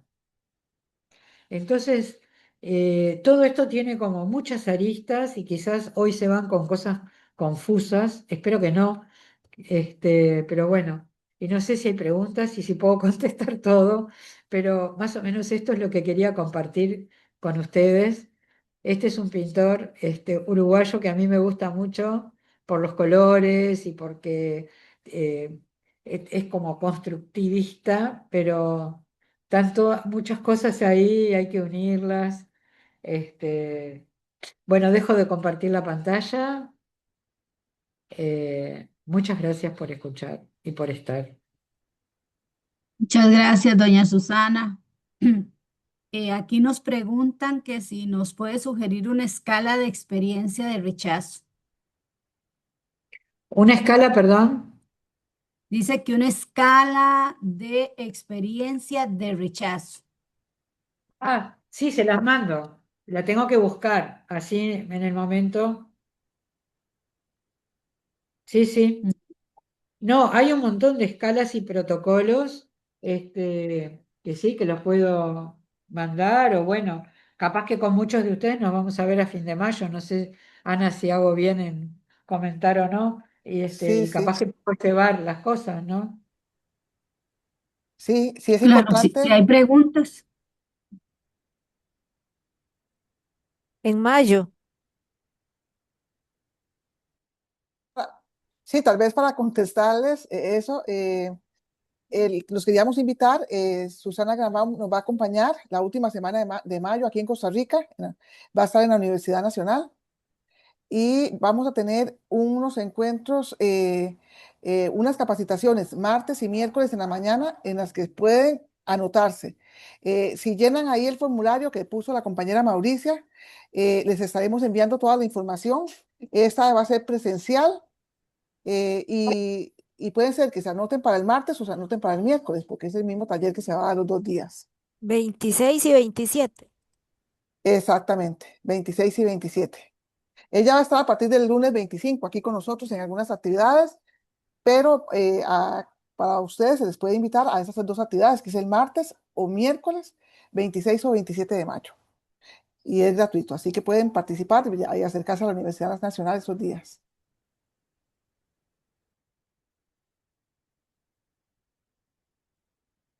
Es la misma los 2 días. Es la misma capacitación los 2 días. Por eso estamos invitando a que se anoten o martes o miércoles. Si ustedes nos dejan ahora ahí nos llenan el formulario, ahí se les estará enviando la información, eh, a las que nos llenaron el formulario y que quedan cordialmente invitadas. Y va a ser durante la mañana, nos están preguntando acá, es durante la mañana, de 9 a 12 mediodía, en el CIDE, que es la Facultad de Educación de la UNA. Ahí veo, ahí me apareció una pregunta, pero no sé si las van a leer ustedes o las leo yo. Si gusta, las puede ir leyendo usted una vez, Susana. Ahí había una pregunta que me apareció que decía qué estrategias se recomiendan para trabajar con adolescentes con trauma. Me enviaron el correo que nos comparte el formulario. Está. Bueno, yo soy muy enamorada del trabajo grupal. eh, y el trabajo grupal, yo les digo que yo estoy desde hace 2 años aprendiendo y enseñando. Si bien trabajé muchas veces con grupos, pero ahora estoy como aprendiendo una modalidad diferente donde es estupenda la manera, digamos, de conducir, que no es un taller, ¿no? Que muchos hemos hecho talleres con temas y, y esta es una manera de conducir un trabajo grupal donde hay una horizontalidad y se parte de un concepto que tiene que ver con lo dialógico, o sea, el diálogo hay una conducción, no es que el conductor del grupo es cualquiera o da lo mismo, no hay. Hay una conducción, pero es tan sutil la conducción. Eh, sí, les voy a dejar referencias. No sé si a dónde, cómo las mando, pero les voy a dejar, sí. Y se basa en el apego también, apego y lo dialógico, y el no juzgar, y el crear un ambiente de seguridad donde las personas puedan hablar con confianza, que eso no sale de ahí, sin juicios, y donde el otro empieza a aparecer también como un coterapeuta, ¿no? Entre los integrantes de los grupos. Hay un material, pero no sé cómo pasarlo ya en este momento. Lo puedo pasar a la universidad, a Ana ¿Sí? Arguedas, a la profesora, ¿Sí? ¿no? Se Sí, lo paso, ¿sí? nos puede pasar y nosotros se lo Sí, compartimos a sí, ellos por correo. claro. Ellos Sí, sí, nos están llenando un formulario y ahí están dejando el correo para poder enviar toda la claro. información. Sí, sí, sí, Eh, yo lo paso. Este, porque realmente creo que es una estrategia que del punto de vista de lo que nos pasa con la salud mental, por lo menos acá, y es que muchas cosas se van a psiquiatría o tienen que esperar meses o se van a psicólogo y a veces los adolescentes tampoco quieren, ¿no?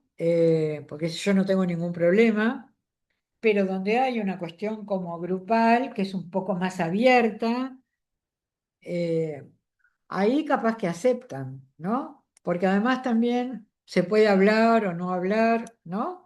Pero se va como aprendiendo mucho de escuchar a los otros. Y de repente hay algún chico que no habla durante un tiempo y después aparece, ¿no? Y a mí me pasó, yo tuve la experiencia ya hace unos cuantos años, trabajando en un servicio de salud, que desde un centro educativo, la directora planteó que tenía varias chicas con agresiones y con conductas violentas. Entonces, el psicólogo y yo dijimos, bueno, ¿por qué? Vamos a hacer un grupo, ¿no? Y la directora los dejaba salir un poco antes y venían caminando 20 cuadras, que es bastante, y con lluvia. Y empezaron a venir y nos sentábamos en la policlínica, arriba de la camilla, en el suelo, no había mucho lugar, era un grupo. Y la cosa más linda fue cuando una chica dijo, yo le dije a unos compañeros que vengan, porque les va a ser bien venir. Eso para mí fue como la evaluación de que el grupo servía. Entonces, no sé si nosotros no sabíamos mucho, pero el espacio que se creaba era un espacio de confianza, de un espacio amistoso y de escuchar. Ahí hay otra pregunta, Susana, que dice, ¿qué hacer cuando un estudiante reacciona con conductas desafiantes o agresivas como respuesta a su historia emocional y cómo podemos crear un ambiente seguro y predecible dentro del aula para para estudiantes con historias de trauma?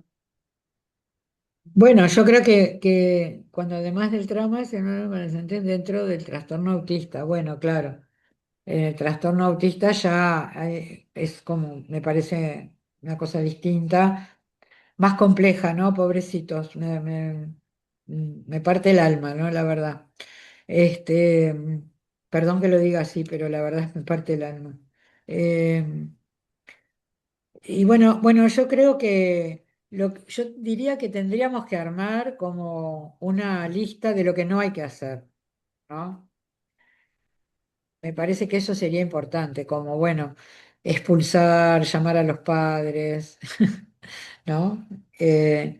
Y bueno, y esperar que pase el momento de la crisis y poder hablar, preguntar, capaz que yo diría, en base a todo lo que hablamos hoy, preguntar, ¿hay alguien con quien tú sientas confianza para, no sé, para que te ayude a salir de esto o a pensar cómo salir de esto? ¿Con quién tú te sentís bien? ¿No? Algo así. Que puede ser alguien de afuera del colegio o puede ser alguien, ¿no? También uno puede preguntar, ¿hay algún amigo o amiga que tú sientas que cómodo, que te sentís cómodo, que te quiere y que vos lo querés? También, ¿no? Bueno, hay un programa que también pensaba llevarlo para el seminario en mayo, que se llama Yo apoyo a mis amigos. Es un programa de UNICEF y que está en Uruguay adaptado a Uruguay. O sea, puede estar en otros países de otra manera. Pero yo tengo la guía metodológica, y porque se puede implementar allá.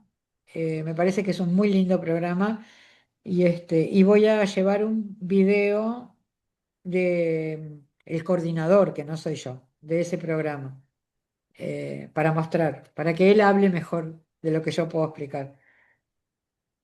Eh, Eso está previsto. Se llama así, yo apoyo a mis amigos. Eso lo puedo mandar también ya.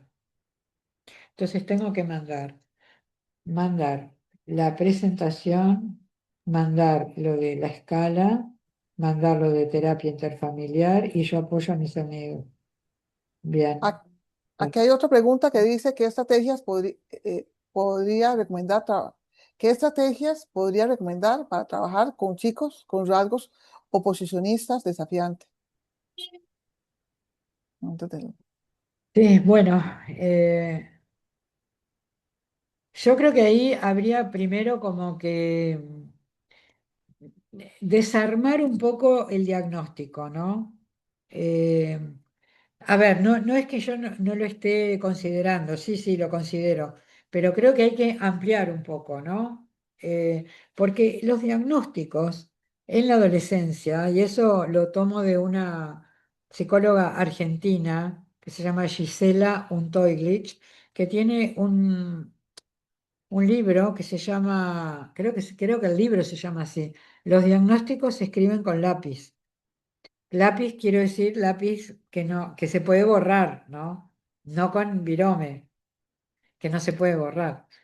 Entonces, el trastorno oposicionista en la adolescencia hay que ver, porque justamente acuérdense que es parte de lo que es ser adolescente, oponerse, porque de esa manera están buscando su identidad. Entonces, si es un trastorno que viene de la niñez y que es realmente muy pesado, ¿no? Que tiene una duración, una intensidad, que no le permite hacer nada, bueno, ahí hay que ver. Yo creo que ahí necesita mucho apoyo terapéutico, ¿no? Individual y bueno, lo grupal también puede ser un acompañamiento. Ahora, otra cosa es si esto aparece en la adolescencia, ¿me entienden? Entonces hay que ver qué es lo que está sucediendo y cómo en algún momento poner límites, porque hoy en día también lo que se ve es muchos padres que son padres relativamente jóvenes, de adolescentes, y que se hacen amigos de los adolescentes. Y los padres no son amigos. Los padres no es que tienen que ser monstruos, pero tienen que poder poner límites, ¿no? O sea, hay momentos para jugar y divertirse, pero los padres no pueden hablar igual que los chicos, hacer las mismas cosas que los chicos, no sé, y permitirles que tomen, porque mejor que tomen en casa y no que tomen afuera. No, los padres tienen que poner límites. porque si no, lo que le sucede a los chiquilines es que no tienen contra quién confrontar y cada vez van buscando más y más y más confrontación. Entonces yo no sé ese oposicionismo de dónde viene. ¿Se entiende? No sé si no están buscando que alguien reaccione, que le diga, no, mi hijo, pará, no, así no. O al revés, capaz que tiene demasiados límites y el chiquilín no está soportando. Por eso digo que hay que tener, que los diagnósticos tenemos que verlos un poco a la luz de los otros determinantes, porque si no hablamos siempre de los determinantes de la salud, pero nunca los hacemos jugar.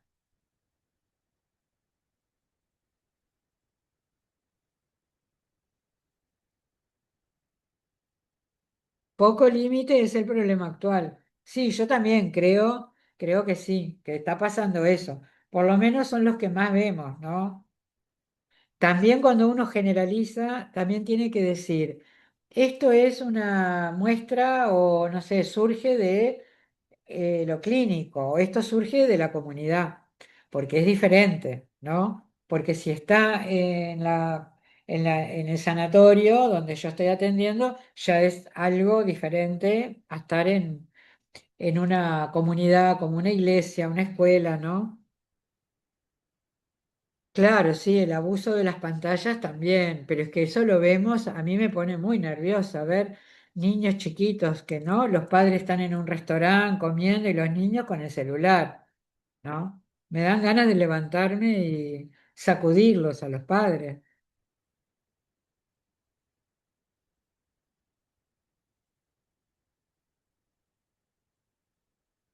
¿Se puede intervenir así, conversar un poquito? Sí, claro. Sí. Ay, muy buena su presentación. Yo soy de sur, de Brasil, entonces me identifiqué con casi toda Ah, la presentación, porque vengo de una universidad donde tuve mucha base en psicoanálisis, aunque no soy para nada psicoanalista, trabajo con evaluación cognitiva, justo de procesos ahora en el INEINA del uso de pantallas y los ajá, efectos. sí, Pero me sí, encanta todo relacionado a apego. Yo creo que viene perfecto de las bases sí, psicoanalistas, porque las técnicas proyectivas también nos ayudan a pensar en esta evaluación psicológica, ¿verdad? Y lo que usted habla, sí, es perfecto con todo lo que necesitamos aprender, mejorar. Por eso le preguntaba también de las referencias para talleres, que estas son cosas que para el año que viene son ideas para utilizar en investigación y todo esto en el INEINA. Entonces, a mí me sí, sí, resultaría ya usted dijo que va a compartir, muchas gracias. Y las de las escalas, ¿no? pantallas, discutíamos Sí. otro día con Lupita también, ¿verdad? Con Ana, perdón. Ahí se me escapó. No hay Que, problema. Yo también que le digo estábamos Lupita. conversando sobre todo este problema y cómo contestar políticamente hablando, ¿verdad? Que a veces nos llegan, y Ana comentaba las solicitudes, que decimos cuando nos llegan las preguntas, ¿qué vamos a hacer ahora sobre el uso de pantallas en las escuelas? Pero estamos discutiendo en un almuerzo, ¿verdad? Que justo es un problema en la Sí, familia, empieza en la sí, familia, que a falta de límites empieza ahí y después sigue que va a llegar a un punto que no es el gobierno o la política pública que va a resolver, quitando, no, ahora vamos a prohibir todo en la escuela. No, no sirve. Si claro. en la casa, en el restaurante, donde sea, todo es un sin límite. Y es un Sí, problema sí, que vivimos nosotros como papás. No es fácil. sí, sí. No es Entonces, yo fácil. también tengo dos chicas, 6 y 10 años, y es ahí una lucha diaria. Entonces, esto de poner límites es la cuestión así que está marcando un cambio, creo que generacional, así de cómo Sí, nosotras fuimos, como fue nuestra crianza y cómo ahora podemos hacer una crianza pues que no sea tal vez con los pegazos, no sé cómo decirlo, con las sí, nalgadas, sí, se entiende, se ¿verdad? entiende. que tal vez ahí resolvió un problema y bueno, fue nuestra crianza, ¿no? Pero pasó a una criança, assim, a criança respetuosa, que é um respetuoso que não, que não lo entendem, assim, é um límite tem que estar, el respetuoso é outra coisa. Então, su charla Sí. vino a, a poner esto en discusión y muy, muy, muy buena. Muchas gracias. Bueno, me alegro. A seguir pensando sobre todo esto. Vamos, siempre hay que estar siempre aprendiendo, ¿no? Vamos Exacto, aprendiendo siempre. Sí. exacto. Muchas gracias. A ustedes, a ustedes.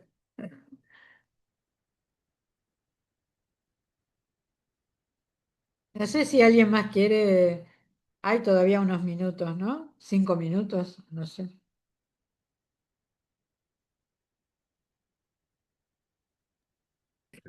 Desde Costa Rica, solamente agradecerle mucho porque sí fue muy interesante. Bueno, yo apenas estoy cursando la universidad, apenas llevo un año y medio por ahí, pero sí, ya llevé el curso de Evolutiva 1 y siento Ajá. que muchas de las cosas que, que habló, tal vez ya lo habíamos visto antes, pero resultó de interesante retomar y aprender un poquito más.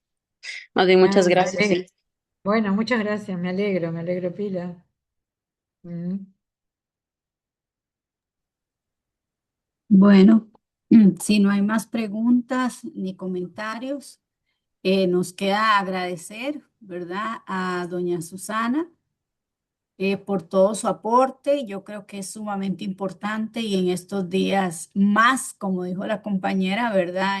Falta de límites, el teléfono, la parte tecnológica es un factor, no sé si tan importante, pero más bien es un factor que está ahí, ¿verdad? Todos los días con los niños y es una lucha de qué puede ver, qué no puede ver, qué puede, ¿verdad? Pero también, por otra parte, a veces los padres lo consideran como un mecanismo de tranquilidad para ellos, ¿verdad? Entonces prefiero darle el celular, que haga un berrinche o que me haga un ridículo en la calle, ¿verdad? O que me deje descansar un rato. Pero bueno, al final se vuelve un problema, ¿verdad? Pero muchísimas gracias, doña Susana. Esperamos verla pronto aquí con nosotros en el seminario. Invitar a todas las personas que participaron el día de hoy. Ya conocen a doña Susana, ven que la temática es sumamente importante para todos los que trabajamos con la niñez y la adolescencia. Incluso simplemente es por ser padres, ¿verdad? Abuelos, abuelas, tías, ¿verdad? Y al final son hijos de todos, ¿verdad? Entonces les invitamos para que sigan participando de nuestras actividades desde la comunidad epistémica y agradecer mucho a todos y a todas por estar hoy aquí. Muchas gracias y bueno, ojalá nos veamos. Ojalá las vea a todas. Gracias.